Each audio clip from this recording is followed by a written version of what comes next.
찬송가 301장 같이 부르시겠습니다. 1절과 2절입니다. 지금까지 지내온 것 주의 크신 은혜라. 한이 없는 주의 사랑 어찌 이루 말하랴.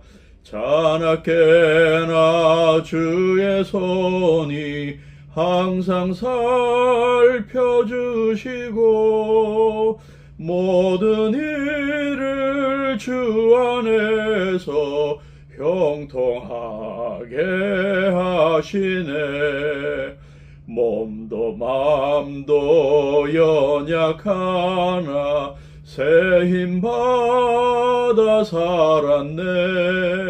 물 붓듯이 부시는 주의 은혜 족하다.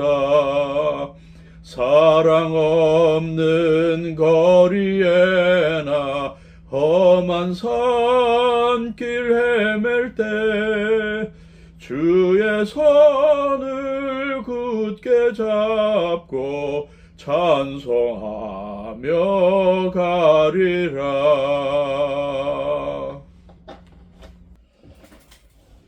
2025년 성구 영신 예배에 참여하신 모든 성도님들을 주님의 이름으로 환영합니다. 지난 한 해를 선하게 인도해 주신 우리 하나님께서 2026년도도 내내 동행하셔서 여러분을 통해 큰 영광 받으시기를 기도합니다. 먼저 지난 한 해 동안 우리 성도님들과 가족들을 보호해 주시고 하나님께서 맡기신 일들을 잘 감당할 수 있도록 해주신 우리 하나님께 감사를 드립니다.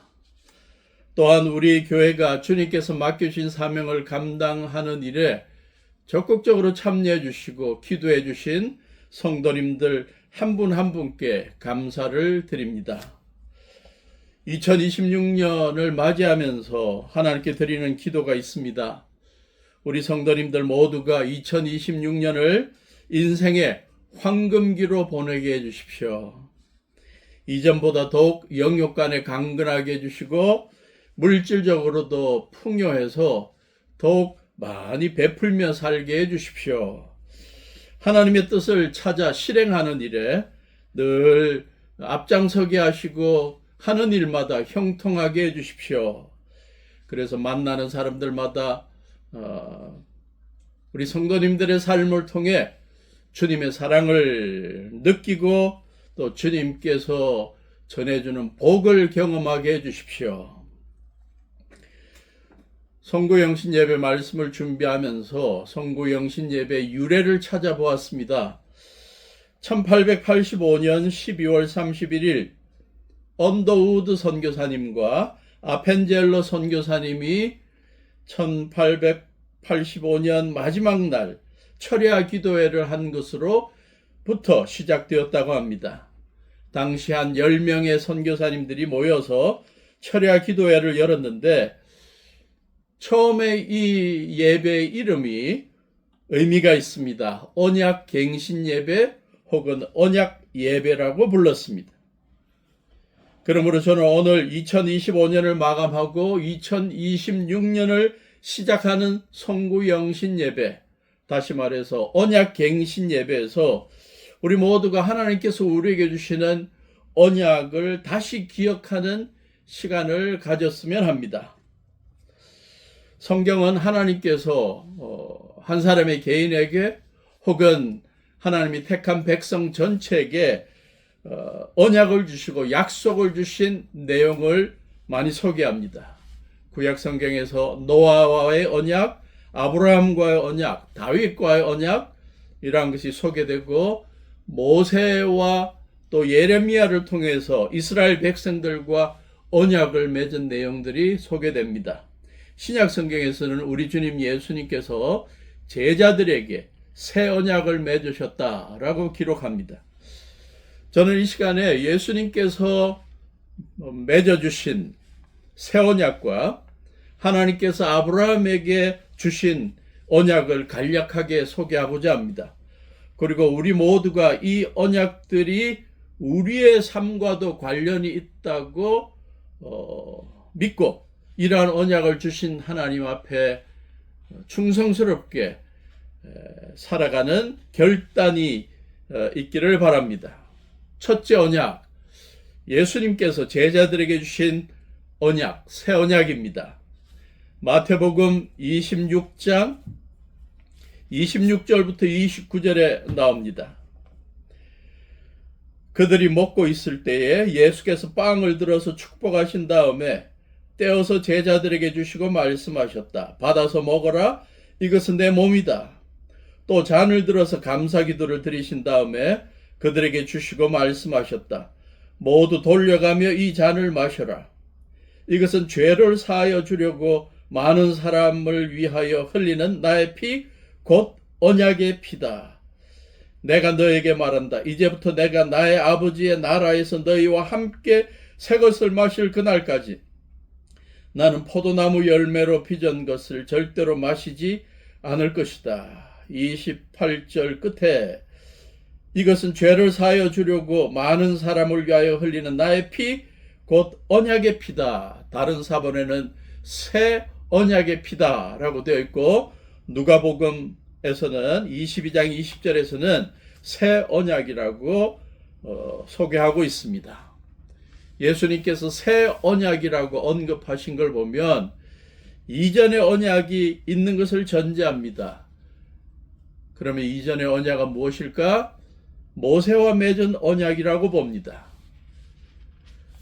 출애굽한 이스라엘 백성들이 광야에서 40년 동안 생활하면서 또 가나안 땅에 들어가서 생활하는 동안 시시때때로 하나님의 말씀을 불순종하고 더불어 살아가는 사람들에게 상처를 주고 의롭지 못한 삶을 살아가면서 죄를 지을 때 그 죄에 대해서 또 죄책감에 대해서 후회감에 대해서 해결할 수 있는 길을 모세와의 언약을 통해 주셨는데 그것은 양이나 소, 짐승의 희생적인 피로 그들의 죄를 용서함 받을 수 있다는 것이었습니다. 제사장 앞에 소나 양을 끌고 와서 그들을 죽이면서 그들이 흘린 피를 제단에 뿌리고 그들이 하나님 앞에 기도할 때 그들의 죄가 용서함 받게 된다는 사실을 모세와의 언약에서 강조했습니다. 그러나 예수님께서 말씀하신 새 언약은 다릅니다. 예수님께서 십자가에 달려 피 흘려 죽으심으로 단번에 한 번에 우리의 허물과 죄를 용서해 주시고 하나님 앞에서 의인으로 삼아 주시고 하나님의 아들, 딸로 삼아 주시겠다는 약속입니다. 한 걸음 더 나아가 예수님의 새 언약은 우리의 허물과 죄로부터 용서해 주고 우리를 죄로부터 구원해 주시는 약속일 뿐만 아니라 십자가에 달려 죽으신 예수님께서 사흘 만에 부활하셔서 승천하시고 언젠가 때가 되어 이 땅에 재림하셔서 온 하나님의 백성들을 하나님의 나라로 이끌어 주셔서 아버지의 나라에서 함께 마시고 함께 기쁨을 누리겠다는 약속까지 포함시킵니다. 그게 마태복음 26장 29절의 약속입니다. 내가 아버지의 나라에서 너희와 함께 새 것을 마실 것이다. 히브리서의 저자는 예수님을 통해 전해주신 새 언약의 내용과 의미를 좀 더 자세하게 설명했습니다. 히브리서 8장 8절에 보면 주님께서 말씀하신다. 보아라, 날이 이를 것이다. 그때 내가 이스라엘 집과 유다 집과 더불어 새 언약을 맺을 것이다. 10절 또 주님께서 말씀하신다. 그날 뒤에 내가 이스라엘 집과 맺을 언약은 이것이니 나는 내 율법을 그들의 생각에 넣어주고 그들의 마음에다가 새겨주겠다. 그래야 나는 그들의 하나님이 되고 그들은 내 백성이 될 것이다. 히브리서 9장 15절은 이러한 하나님의 새 언약의 약속이 예수님을 통해 실현되었다는 것을 언급합니다. 히브리서 9장 15절. 그러므로 그리스도는 새 언약의 중재자이십니다. 그는 첫 번째 언약 아래에서 저지른 범죄에서 사람들을 구원하시기 위하여 죽으심으로써 부르심을 받은 사람들로 하여금 약속된 영원한 유업을 차지하게 하셨습니다. 예수님께서 제자들과 함께 마지막 만찬을 나누시면서 하셨던 새 언약의 약속, 자신이 온 세상 사람들의 죄값을 대신 치르기 위해 희생제물이 되어서 십자가에 달려 죽으신다. 이 사실을 인정하고 믿으면 모든 죄가 용서함 받고 하나님 앞에 의인으로 간주되고 하나님의 아들, 딸로 간주된다. 사흘 만에 부활하셔서 승천하시고 하나님의 나라에서 이 온 세상을 주관하시면서 언젠가 때가 되면 이 세상의 모든 예수님을 구세주와 주님으로 믿는 자들, 하나님의 자녀들을 다 불러서 영원한 유업, 기업을 차지하게 하겠다고 약속하신 것입니다. 그러므로 송구영신 예배, 언약 갱신 예배를 통해 이 귀한 복음의 핵심을 다시 한번 기억할 수 있기를 바랍니다. 하나님께서 온 세상 죄인들을 구원하시기 위해 새 언약을 지키기 위해 예수님께서 이 땅에 오셔서 우리의 허물과 죄에 대한 형벌을 대신 지시고 십자가에 달리셨다. 우리가 이 사실을 믿고 인정할 때 더 이상 우리는 죄인으로 주님 앞에 나타나지 않고 의인으로 간주되고 하나님의 아들, 딸로 보호함을 받게 된다. 새로운 한 해를 시작하면서 이 죄 용서함의 기쁜 소식을 기억하고 한 해 내내 묵상하고 떠올리고 예수님의 십자가 사건을 생각할 때마다 감격하고 감사하는 마음이 넘쳐서 한 해 내내 주님을 섬기고 주님의 교회를 섬기는 결단이 있기를 바랍니다. 우리가 주님을 섬기고 가족들과 성도들을 섬기는 유일한 이유가 이것입니다. 주님의 십자가 사건이 감사해서입니다. 사흘 만에 부활하셔서 우리에게 부활과 영생의 소망을 주신 것이 감사해서 우리가 주님을 섬기는 것입니다. 우리가 대단해서가 아니고 우리가 재능과 물질이 많아서도 아니고 인간관계가 넓어서도 아니고 주님의 사역에 우리가 도와주는 것이 우리의 의무라고 생각되어서 하는 것도 아니고 우리는 늘 감사하는 마음으로 감격하는 마음으로 주님을 섬겨야 할 것입니다. 새로운 한 해 살아가다가 알지 못하게 또 어떤 때는 또 의도적으로 실수할 수도 있고 죄에 빠질 수도 있습니다. 그래서 죄책감과 후회감에 빠져 우울한 나날을 보낼 수도 있지만 그러한 우울감을 이겨내고 하루하루 행복하고 보람된 삶을 살아가기 위해서 우리는 주님의 십자가 앞에 자주 나와야 합니다. 주님의 십자가 앞에 나와 용서를 빌고 용서받은 기쁨을 가지고 살아가야 합니다. 한 걸음 더 나아가 우리 주변에 아직도 죄사함의 기쁜 소식을 누리지 못하는 사람들에게 예수님의 십자가와 부활 사건을 소개해야 할 것입니다. 두 번째, 우리가 한 해를 새롭게 시작하면서 기억해야 될 하나의 언약이 있다면 하나님께서 아브라함에게 주신 언약입니다. 창세기 12장 1절부터 3절.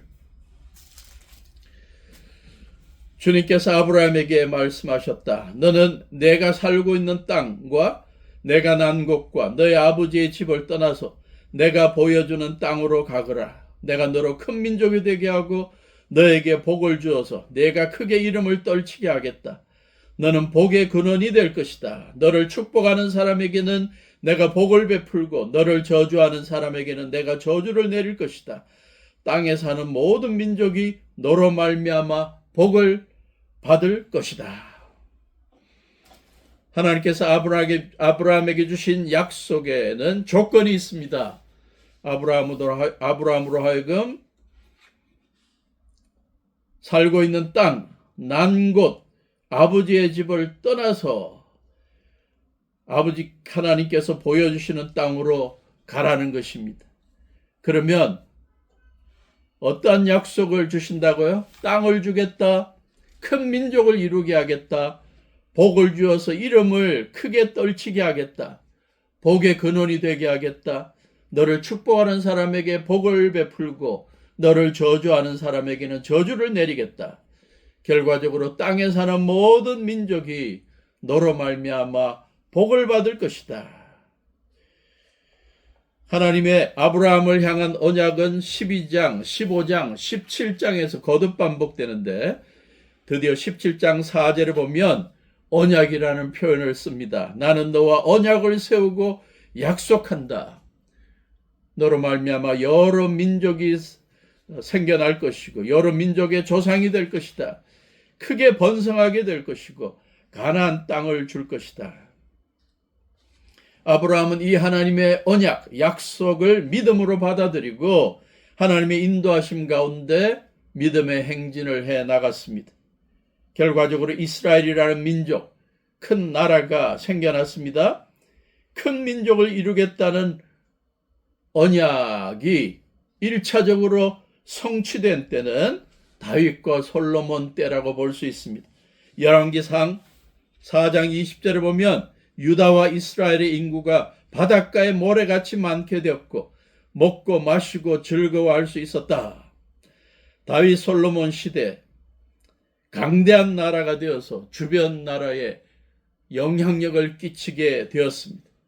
그러나 안타깝게도 이스라엘의 역사가 흘러가면서 아브라함의 후손들 이스라엘 백성들은 복의 근원이 되게 하겠다는 하나님의 약속의 그 귀중함을 또 사명을 귀하게 생각하지 않았습니다. 잊어버리고 살았습니다. 그래서 수많은 고난의 역사를 경험합니다. 아수르의 지배하에, 바벨론의 지배하에, 페르시아, 헬라, 로마의 지배하에서 고통을 당하게 됩니다. 결국 하나님께서는 예수님을 구세주와 주님으로 믿는 저와 여러분들 그리스도인들로 하여금 아브라함을 향한 하나님의 축복의 언약을 진정으로 맛보게 만들었습니다. 사도 바울은 그리스도인이 믿음으로 아브라함의 자손이 되게 된다고 약속합니다. 갈라디아서 3장 7절 그러므로 믿음으로 말미암은 자들은 아브라함의 자손인 줄 알지어다. 갈라디아서 3장 29절 너희가 그리스도께 속한 자면 곧 아브라함의 자손이요 약속대로 유업을 이을 자니라.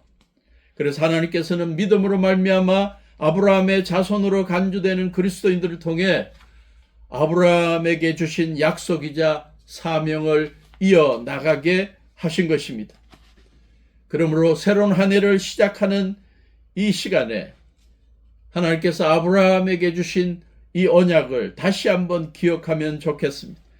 그래서 한 해 내내 하나님께서 하나님의 나라를 위해 우리를 부르고 계심을 깨닫고 살 수 있기를 바랍니다. 우리 각자가 떠나야 할 본토, 친척, 아비집이 있을 것입니다. 우리로 하여금 하나님을 대신하여 섬기게 만드는 우상들이 있을 텐데 새로운 한 해 과감하게 떠날 수 있기를 바랍니다. 신앙적 나태함이 있을 텐데 과감하게 떠날 수 있기를 바랍니다. 육신의 정욕, 안목의 정욕, 이생의 자랑에 머물게 하는 환경이 있을 텐데 과감하게 떠나는 모습을 보일 수 있기를 바랍니다. 그래서 하나님께서 아브라함에게 약속하신 것처럼 가나안의 땅을 약속하신 것처럼 우리들도 영적인 가나안을 얻을 수 있기를 바랍니다. 우리에게 궁극적인 가나안은, 영적인 가나안은 하나님의 나라라고 믿습니다. 하나님의 나라를 건설하기 위해 우리의 시간과 재능과 물질을 드릴 수 있기를 바라고 이것을 위해서 우리가 열심히 복음을 전하고 이웃을 섬기는 나날이 될 수 있기를 바랍니다. 결과적으로 우리의 전도와 섬김을 통해서 하늘의 별처럼 많은 사람들이 하나님의 자녀가 되고 하나님께서 베풀어 주시는 복을 함께 누릴 수 있기를 바랍니다. 그래서 우리가 이 시대에 복의 근원으로 나타날 수 있기를 바랍니다. 결과적으로 땅에 사는 모든 민족이 우리로 말미암아 하나님께 주시는 복을 받게 될 수 있기를 바랍니다. 하나님께서 부르신 부름에 믿음으로 순종하는 한 사람에게는 커다란 영향력이 있습니다. 선한 영향력이 있습니다. 이러한 선한 영향력을 마음껏 발휘하는 새로운 한 해가 될 수 있기를 바랍니다. 하나님께 주신 뛰어난 음악적인 재능을 가지고 선한 영향력을 끼쳤던 한 사람, 모차르트가 있습니다. 모차르트는 오스트리아, 특히 그의 고향 짤스부르크의 문화적, 경제적인 복을 전하는 핵심 인물입니다. 그의 음악은 전 세계에서 오스트리아를 음악의 나라로 만들었고 관광과 문화 수출을 통해서 국가의 민족의 부를 제공하는 근원이 되었습니다. 그의 명성은 오스트리아를 세계적인 음악의 나라로 만들었고 짤스부르크 페스티벌 같은 행사와 모차르트에 관련된 상품, 모차르트 초콜릿, 소세지, 인형, 온갖 옷 등을 상품 등을 판매하기 위해서 수십억 달러의 가치를 창출하고 오스트리아를 부강하게 만들었습니다. 20년 전에 한 신문 기사를 보았더니 250년 전에 태어난 천재가 오스트리아를 먹여 살린다. 모차르트가 오스트리아를 먹여 살린다. 그래서 그가 만들어내는 여러 가지 상품들, 그로 말미암아 만들어지는 여러 가지 상품들이 얼마나 많은 경제적인 유익을 끼치고 있는지, 그래서 오스트리아의 복의 근원이 되고 있는지를 설명하고 있었습니다. 한 사람의 선한 영향력, 복의 근원이 되는 삶이 얼마나 힘이 있는지를 보여주는 예입니다. 하나님의 나라를 위해 복의 근원이 된 그리스도인에 대해 읽게 되었습니다. 미국의 존스 홉킨스 대학이 있습니다. 이 유명한 대학의 한 젊은 사회학 교수가 대학원 학생들을 동원해서 지역사회 조사를 하게 했습니다. 미국에서 가장 열악한 환경을 가지고 있는 뉴욕 빈민굴에서 12살부터 16살까지의 청소년 200명을 만나서 인터뷰를 하게 했습니다. 그의 부모들은 거의 대부분 마약을 하고 폭력배였고 동네는 윤락가였고 알코올 중독자들이 우글거리는 곳이었습니다. 사회학과 학생들과 교수는 한 가지 결론을 내렸습니다. 이들 청소년들은 성장해 가면서 90% 이상이 범죄자가 되어서 형무소를 제 집처럼 드나들 것이라고 생각했습니다. 그로부터 25년이 지났습니다. 이제 이 교수는 노교수가 되어서 은퇴를 앞두고 자기의 서재를 정리하다가 옛날 대학원생들과 함께 환경조사했던 글을 발견했습니다. 그래서 궁금해졌습니다. 25년이 지난 지금 이 아이들이 어떻게 성장했을까? 그래서 그때 200명 인터뷰한 사람들 수소문해 봤더니 180명을 찾아낼 수 있었다고 합니다. 자기는 어려운 환경 속에, 열악한 환경 속에서 범죄가 많은 그러한 지역에서 자라난 아이들이 사회에 적응하지 못하고 안 좋은 길로 갔을 것이라고 생각했습니다. 그러나 그들을 25년 후에 다시 만나서 조사를 했더니 200명 가운데 180명을 조사를 했더니 4명만이 딱 한 번 감옥에 갔고 그 위에 대부분의 아이들이 정상적으로 자라고 사회에 잘 적응하고 있다는 것입니다. 그래서 어떻게 그러한 열악한 환경에서 성공할 수 있었는지 궁금해서 질문을 던졌습니다. 그런데 많은 그 젊은이들의 공통적인 답이 있었습니다. 자기 동네에 한 교회의 여전도사님이 새로 오셔서 그 전도사님이 자기들에게 성경을 공부하자고 제안하시고 70대 때로 그분과 함께 주일학교에서 성경 공부를 했다는 것입니다. 하나님의 말씀으로 자라난 그 젊은이들이 사회에 잘 적응하고 성공적으로 살아가고 있다는 것을 발견했습니다. 이 한 여전도사님의 가르친 하나님의 말씀의 능력, 복음을 전한 능력이 빈민가의 젊은이들의 삶을 행복하게 만드는 선한 영향력을 끼쳤습니다. 복의 근원이 되는 삶은 이러한 삶이라고 믿습니다. 아브라함에게 하나님께서 복의 근원이 되게 하겠다고 약속하신 이 약속, 이제 믿음 안에서 우리를 향한 하나님의 약속으로 믿을 수 있기를 바라고, 예수님의 십자가에서의 죄 용서함의 기쁜 소식, 사흘 만에 부활하셔서 우리에게도 부활과 영생의 소망을 주셨다는 이 귀한 복음의 소식, 언젠가 우리가 하늘나라에서 영원히 주님과 동거할 것이라는 이 천국의 소망의 소식, 그리고 이 땅에 살아가는 동안 늘 성령님이 함께 하셔서 우리의 삶을 지켜주시고 위로하시고 능력 주시고 우리를 하나님의 종으로, 하나님의 사람들로 써주신다는 사실, 이 사실을 우리가 믿는다면, 이 약속을 믿는다면 2026년 한 해에 이 주님의 언약의 약속을 굳게 믿고 우리도 복의 근원으로 살아가는 한 해가 될 수 있기를 바랍니다. 우리 각자뿐만 아니라 우리 반포 침례교회도 2026년에 교회적으로 복의 근원이 되어서 땅의 모든 족속이 우리로 말미암아 하나님이 주시는 복을 경험하게 만드는 교회로 우뚝 설 수 있기를 주님의 이름으로 축원합니다. 기도하시겠습니다.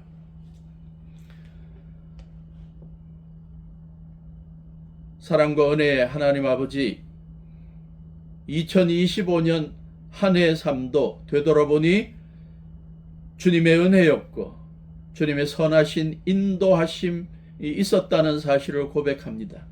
감사합니다.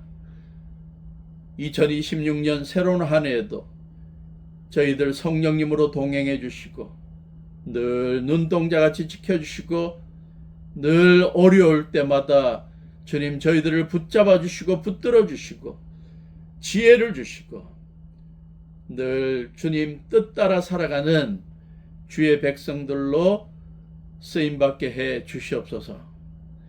아브라함에게 주신 복의 근원의 이 약속이 저희들도 믿음으로 받아들여지게 하시고 새로운 한 해에 우리가 어디에 가든 누구를 만나든 복의 근원이 되는 선한 영향력을 끼치는 삶을 살아가게 하시고 저희들의 삶을 통해 수많은 자들이 주님 앞에 나오고 주님께서 주시고자 하는 복을 경험할 수 있게 해 주시옵소서.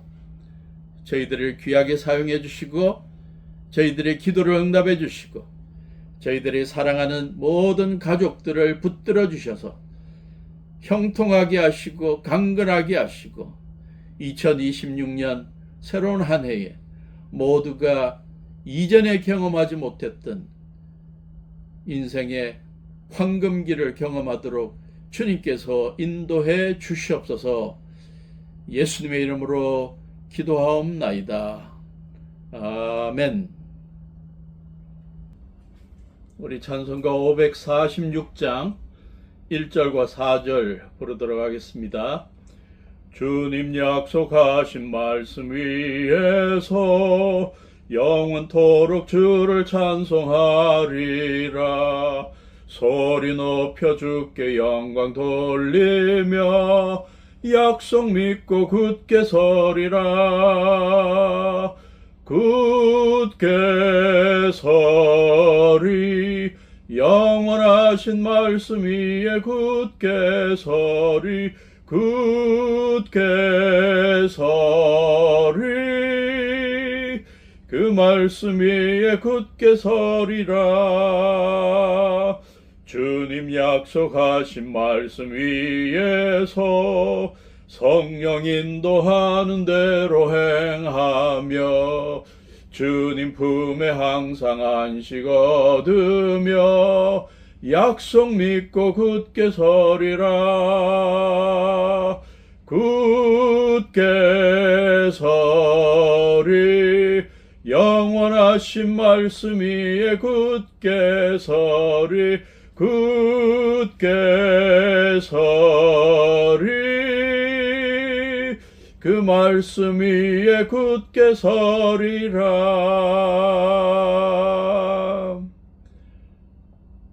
모든 성도님들 새해 복 많이 받으십시오. 해피 뉴 이어.